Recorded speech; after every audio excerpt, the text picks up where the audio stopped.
This is my AR-10 sniper rifle. It's chambered in .308, which most AR-10s are. It was built a couple years ago. I picked out all the components and had a gunsmith in North Carolina build it for me. His name is Mark Hunt, and he's really fantastic. The name of his shop is Dick's Gun Repair, and that's his dad's name. But it seems like he's taken the reins of the shop. I'm not sure his dad's working anymore. Anyway, Mark Hunt is really fantastic, super nice guy, and really builds great guns. This particular gun has a Lilja Barrel. That's by Dan Lilja in Montana. It's about a 23-inch barrel, and Dan, in fact, is the one who recommended Mark Hunt to build it for me. It's got a JP handguard, and that's the extra long one. I think it's 15.5 inches, and a low profile gas block. It's got a Mega Arms Ma-10 receiver, and they're right here in Washington State, and it's just a really sweet receiver, really beefy, and machined from billet, just a beautiful piece of work. It's got an ergo grip pistol grip. It's got mag pull buttstock, which is adjustable for length of pull, and the cheek piece is adjustable, and it's got a couple spots to hook a sling onto it there. I had Phantom Finishing in California do the paint job on it, and I also had them paint several Magpul magazines for it. It's got TPS steel rings. Mark Hunt recommended those to me. It's got an Atlas bipod, which I think is real nice quality. I'll talk about that a little bit more later. When Mark was building the gun for me, he asked what kind of muzzle brake I'd like on it, and I just told him to pick whichever one he thought was most effective, so he did that, and I'll show that to you later. Currently it's got an AAC Cyclone suppressor on it. The scope is a Leupold 4.5 to 14 with a Horus reticle,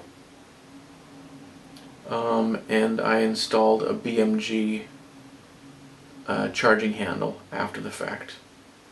Let's see, what am I missing? Oh, initially I bought a JP lightweight bolt carrier, but there were a few problems I had with the gun, and I thought that might have been contributing. I was getting some slam fires, and for those of you who don't know, a slam fire is on a semi-auto when you release the bolt carrier group and let it slam forward. Once it comes to a stop abruptly, the inertia of the firing pin carries it forward into the primer and sets off the round. And that was happening, and I didn't know if it was because of the lightweight bolt carrier, so I put in a heavier one. If I had loaded the round into a magazine, inserted the magazine, and then dropped the bolt carrier, the extra friction from the magazine might have prevented the slam fires. I'm not sure. So that's something I could experiment with. Since I put in the new standard weight bolt carrier, I've put the rounds into the magazine and dropped the bolt carrier from the mag, or with the round in the mag, and I haven't gotten a slam fire. So I can't say whether or not the new bolt carrier is what fixed that, but it's from a company in Texas. Can't remember the name of it off the top of my head, but I think it's maybe even just a DPMS sourced bolt carrier. Mark Hunt told me that he just uses DPMS bolt carriers. So, but when I bought the original JP bolt carrier group, I actually kept the bolt from that and just put it into the new new standard weight bolt carrier. So it's a combination, basically DPMS bolt carrier with a JP bolt. Let's see, I think those are all the components. Oh, Mark Hunt also recommended a trigger by Jard, J-A-R-D, and that's what I bought. and I'm real happy with it. It's super crisp and has real short travel and a real crisp reset. You can swap out the trigger springs, which let you modify the weight of pull slightly. Another problem I was having with the gun was I was doubling.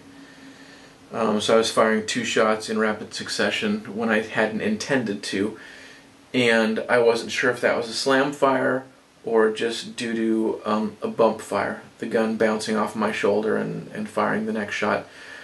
So the trigger at that point, I think it was about 1 pound, 1 3/4 pounds or so, somewhere in that ballpark. So I've got a heavier spring in it now, and I think it's 2 1/4 pounds or so. I still haven't tested to see if that has fixed the doubling or not. So there's a few things I still need to work out, a few kinks, but I will work on those and get that fine-tuned. So the entire bipod can swivel back and forth, and it pivots on that center mounting point, and that nut on the bottom there lets you tighten that down to presumably stop it from swiveling anymore, to lock it into place. Then you can loosen it to allow it to swivel. You've got to get it super, super tight to stop it from swiveling, and even then it tends to move a little bit. So I kind of don't like that. I think I'd rather just have it not be able to swivel, or at the very least have some way for it to lock better without needing a pair of channel locks. On the other hand, the way these legs move is really nice.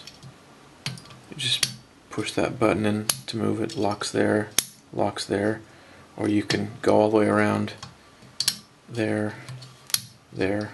So that's nice. And moving them up and down, there's just some bearings in there, or some ball bearings that fit into something like this, and this is spring loaded, and once the balls get into that groove,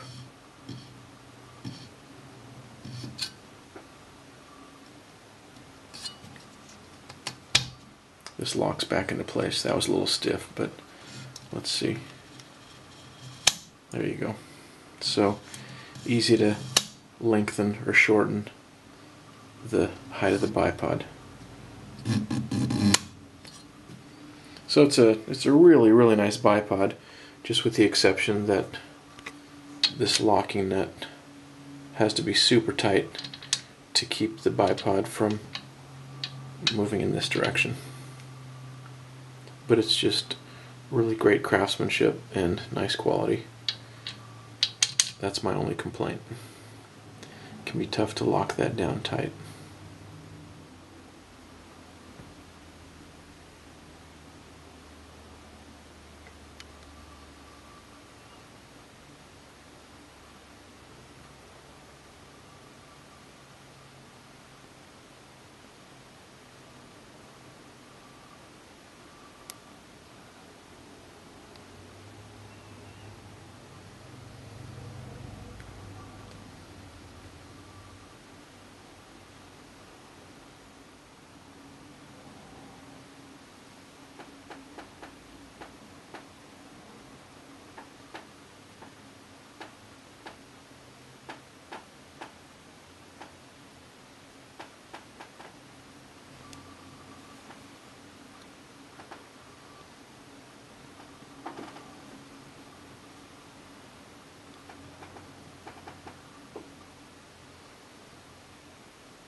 and I hate quad rails. I hate all kinds of junk hanging off the gun.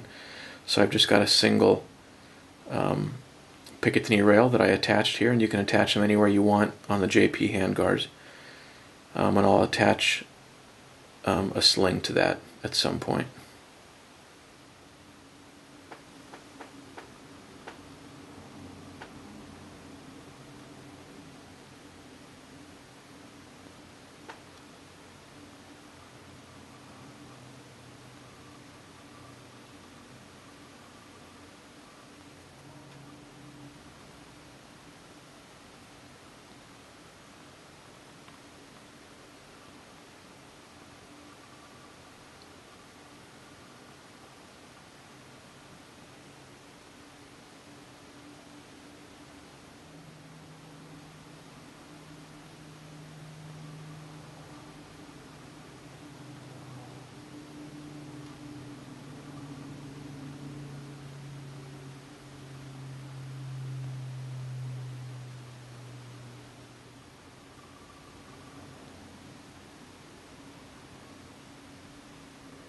And this is the muzzle brake that the gunsmith at Mark Hunt put on the gun.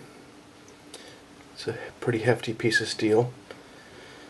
And both the muzzle brake and the suppressor really make the gun just a super easy shooting gun. Very easy to shoot. You could shoot it all day with no problem. Not much recoil.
Okay.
So I went to the gun range this morning and shot the AR-10 here.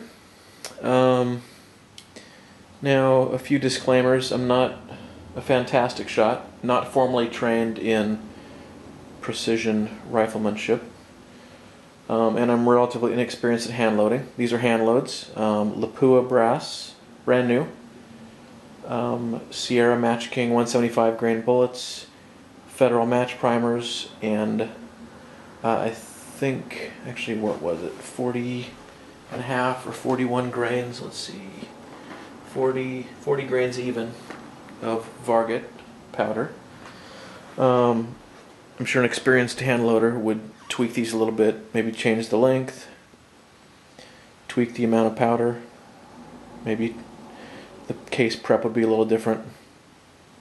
There was a little bit of wind, so there was a few different unknowns, including me. So I think the gun probably is capable of better than this, but this is what I was able to manage. The first shot, and I numbered the targets here. This is the first target I shot, second target, third target, fourth target. The first shot was way low. I don't know if I'd shot the gun with the suppressor on it before at this range. This is 200 yards. So I had to come way up. That's another unknown, shooting the gun with the suppressor versus with the muzzle brake. That can change point of impact and possibly group size as well. So those are just, there's a variety of unknowns, like I said, along with a little bit of wind. There's a light breeze. So I came up after the first shot that was low. I came up several clicks, and then I hit here. So I came down one click and left one click, and then I left it at that setting for the rest of the shooting. And I shot 20 rounds of ammo, 5 rounds into each target, with the exception of this first shot that was low that missed the plate. So this, you can see every single target has some flyers. Again, that could be the hand loads, could be me, could be well, I don't know if it's the gun. So there's just several variables that, as you gain experience, you'll learn to take into account to get the shots right where you want them. So let's just measure these guys. Those 3 shots are just under an inch. The second target, a couple flyers, but these 3 shots are, there, it looks like it's measuring about 7/10 of an inch. Let's look at the last target. The last target, you could see a couple of shots that were high. These 3, however, were about 84 hundredths. And this is the best target of the day. Let me get rid of those 3 and zoom in on this guy a little bit.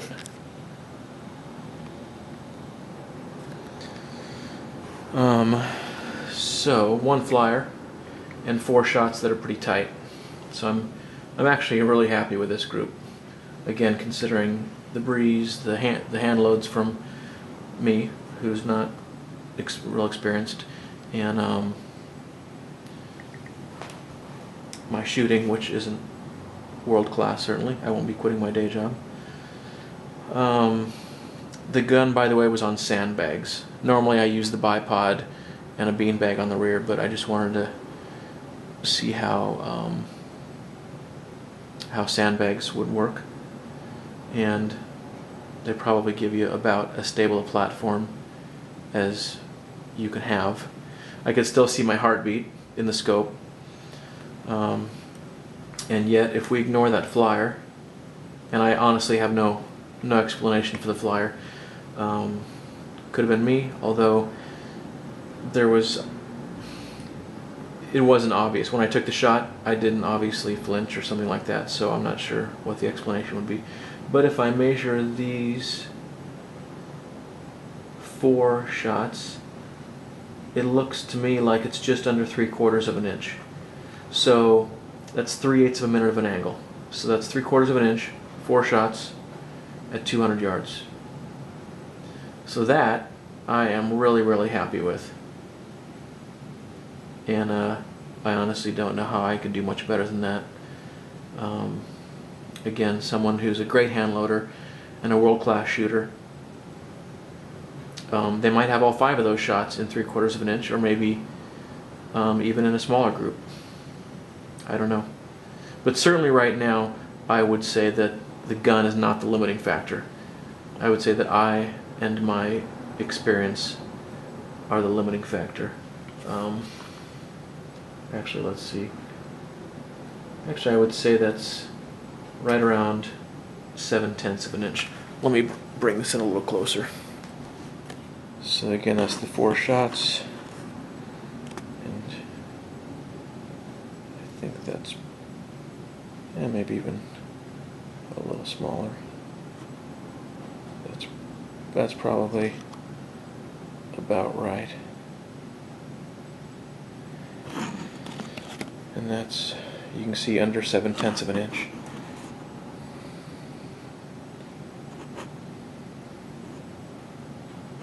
I think that's pretty close to right on the money.